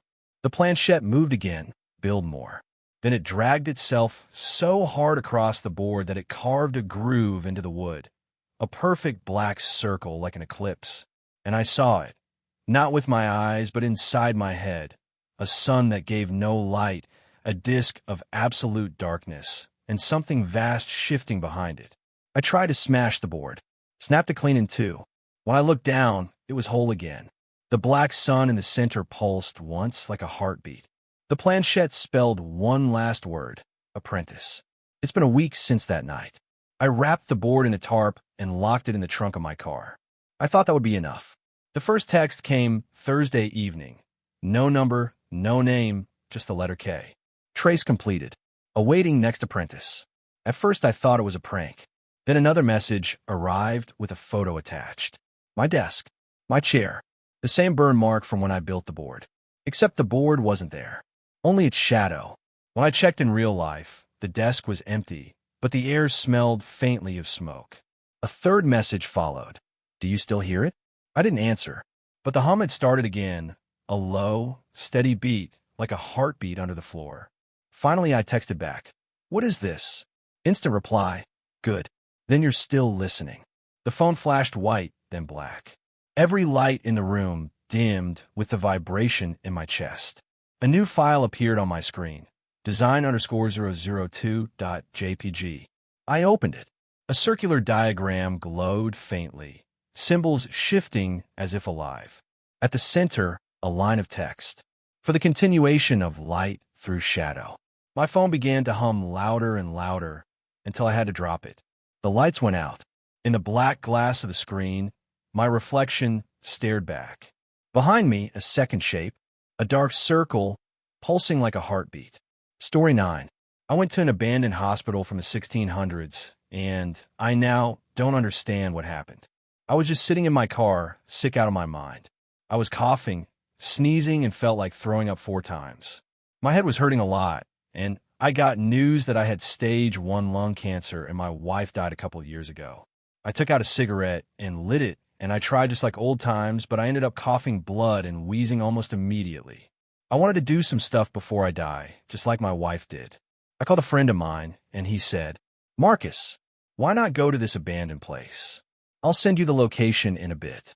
I check in messages and I see the place, not that far from the city. Perfect, or so I thought. After a few minutes of driving, I stop at the place, and it looked like a hospital. What happened to this place? Looks very rusty. I get my flashlight, and I walk to the door. Once I reach the door, I looked at the knob, unsure if I should turn it or not. Then I place my hand on the cool, rusty knob, twist it, and I enter where everything looks damaged. Everything rusted, and the building looked like it collapsed multiple times. I walked around until I heard the sound of surgical instruments sliding and hitting something. I go to check where the sound is, and there I see a tall black figurine that is sharpening the scalpel and fixing it. I tried to leave, but I accidentally creaked the door, and when he turned, I saw his pale, rusty tan face, and he looked at me and said, "Hello, Mr. Andres. Please have a seat in the chair." I look at him and say, "How the fuck do you know my name?" It doesn't respond. It stares at me, its eyes filled with nothingness. I sit down on the chair, and he gets his scalpel, and before I even say anything, he starts the operation. I was wide awake, and I thought I would feel the worst pain imaginable, a knife cutting through my bare skin. But when he started cutting, I felt nothing. No pain and no discomfort whatsoever. The thing operated on me and looked at my organs, and he looked at my lungs, and he looked at me, and he injected something in my lungs, and then after he's done, he stitched me up. He looks at me and extends his closed hand and says, "Do you want a lollipop?" Then he opens his hand, and a lollipop is just sitting on his palm as if it was there before. "No thank you, sir." It looks at me, closes its hand, and opens it again, and this time showing a wooden toy train, and he asked again if I wanted it, and I again said no. Then he closes his hand, and he points to the exit, and politely tells me that the exit is there, and that I should leave since there are other patients. I nod, and I get up from the chair and walk to the door, and when I opened it, I saw the outside world. I look back, and the doctor is waving at me before the door slams shut near my face. I just go back to the car and ask myself, what the hell just happened? But if there's one thing I'll tell you, you must visit this doctor. Story 10. Stay away from Danny's plumbing service. I was applying for my third job ever, and I thought that it was going to be my career. Oh boy, I couldn't have been more wrong. One day, I was just looking around the internet for jobs, and I came across this huge jackpot. The job was at a plumbing company, and I would be dealing with the customers. I would be the one to call them and make the offers on repairs. The pay was very good, around 3,000 euros a month, as it was only my third job. Quickly, I wrote an application and sent it in. Then I checked the phone number of the boss there and called him right then and there. The phone rang. Then someone picked up. "Danny's Plumbing Service. How can I help you?" I heard from the other side of the phone. "Hello, it's Lenny Trakovics. I called because I saw that you had a job open. I just sent my application and wanted to call in to try to plan a meeting for us so we could get to know each other better." I asked enthusiastically. "All right. Wait a moment." I heard from the other side. "All right. How about next Monday at 12 p.m.? I just did a quick check on your application, and it seemed like you would suit our company very well." The man said after a minute or so, "Yes, that would be great. I'll see you then. Where do we meet, and what's your name?" I asked. "I'm Trevor, and we'll meet at Danny's Plumbing Service. It's in the center of the city. Just follow the signs, and you'll get there," said Trevor. "All right, man. I'll try to remember those instructions. See you then," I told him. Then I hung up. That day was Friday, and I had to prepare for the meeting a little bit. The following weekend went by fast. I spent so much time rehearsing some lines. I had to get that job. Then came Monday, and I was ready. I had dressed better than usually and just cut my hair. Just before leaving, I had this feeling of something not being right. I didn't know what it was, but the feeling was there. I left for the interview, and I found signs on the side of the road. Ashfield, 20 miles, and an arrow pointing left. I was pretty damn sure that the city was on the right, but I ignored my thoughts and just followed the signs. I drove a bit further, and then I saw a sign that says, "Danny's Plumbing Service, 1 mile. Finally, the place was pretty close, but the town looked abandoned. There were a couple of buildings, but they definitely didn't house anyone. The windows were smashed, some windows were boarded, the paint was worn, and there were no signs of people being here. Then I see this small gas station and a sign. Danny's Plumbing Service, open Monday through Friday 8 to 1600 hours. That was the place. To my surprise, that place was in good shape, compared to the others at least. The house was worn, a couple of the windows were broken, but the painting looked pretty fresh. But that place was empty. What kind of place is this? I thought while scratching my head. Anyway, I had to pull over and go in there, because I already agreed to this meeting. I got out of my car, walked to the front door, and tried the handle. It was locked, so I knocked. That's when I noticed that there was a note on the door. On business, back in an hour. Danny. The place was hollow, not a thing moving in sight. I tried peeking through the window, and what I saw next made my skin crawl. There was a body of someone lying on the floor. Face down, his arms bent weirdly, and blood on the floor. The body was swarmed with flies. Suddenly, I heard a car approaching, fast. Instantly, I turned around facing the car. It pulled over, and from the car came out a man. He was probably in his 50s and a bit overweight. He had a wild beard, and he looked like he didn't take care of himself very well. He also had lost most of his teeth. "Hello, I'm Trevor." "You must be Larry," Trevor said. "My name is Lenny. We talked on the phone about a possible job available." I answered. All this time, I kept thinking about the body of a man, just laying on the floor, lifelessly. "Yes, we indeed did. Come on, let's get inside and talk more. I think we can figure something out," he answered me. "All right," I answered and followed him inside. To my surprise, the body was gone. How could this be? Just a couple of minutes ago, the body was there. Was it a long drive? Trevor asked me. "Nope, it took only about 30 minutes, I told him. There was a small bit of silence, so I decided to ask him, "What would be my tasks if I got the job?" "You'd be waiting here for someone to call, make calls to possible clients, and then sort the clients and schedules. You would arrange our stuff," Trevor said, and he grinned. "All right, sound good to me. How long would the work days be?" I asked. "You'd start at 8 and finish at 4 in the afternoon," Trevor told me. While we talked, he kept grinning and taking small peeks behind me. That made me a little anxious. Was there someone else in here? Then Trevor and I quickly went through my previous experience and personal information. After that, he suggested that we do a tour of the place, and I agreed. As we walked around the place, I quickly realized that this place is not what it seems. The place was dirty and not taken care of. There were visible stains all over the floors and walls, visible mold and dust everywhere. Behind the building, a window was broken and patched up with a piece of wood. The place looked horrible, and the more I looked around, the more I wanted to leave that place. We reached a door that said, "Office. Here is your workstation," Trevor told me. He opened the door, and the hinges were probably rusty as hell. The door squeaked open, and it was pretty dark in there. "Go check it out. The lights can be turned on from the left," Trevor said. I stepped inside, and instantly a horrible smell hit my nose. It smelt like mold, something rotting, and like there was some sort of leak. After surviving that foul stench hitting my face, I got the lights on, and what I saw made my decision about working there. The walls were all worn, the paint was flaky and falling off. The lamps in the ceiling had fallen to the ground. Even the windows were barred, and there was no light other than the one coming from that lamp. The place hadn't been cleaned in ages, and the smell made it seem like someone or something had been decomposing there. I did not plan on working there. My next move was to get the fuck out as fast as possible. I came out of there, and I didn't see Trevor. I walked around and found Trevor in the so-called break room. He was chomping down this gray and slimy stew. I almost puked, but had to keep a straight face. "I think I'm not going to take this job. I'm sorry, but it's just too far away," I told Trevor. "Oh, why not? I'll pay you more if you stay. We need you at Danny's Plumbing. Based on your resume, you would make the perfect fit," Trevor answered. I was hesitant to not help him, but I kept my decision. Every time I thought about my working space, I was horrified and wanted to just bolt. "No, thank you, I'm sorry," I told him. Trevor's face started twitching, and he started to look furious. He took a deep breath and said, "I hate to do this, but it's your own fault." He took a few steps towards me, and I turned around and got the fuck out of there. I ran out of there, and when I looked back, Trevor was chasing me. I couldn't go to my car because he would have caught me. So I made him chase me, and then I led him away from the company's building. I saw him stop and vomit. He was probably exhausted. I was in pretty good shape back then. I turned around and ran past him to my car. "I'll find you. You won't get away from us," Trevor yelled. Sprinting full speed got to me as well, but I made it to my car. I turned it on and reversed it. I saw Trevor from my rear view mirror.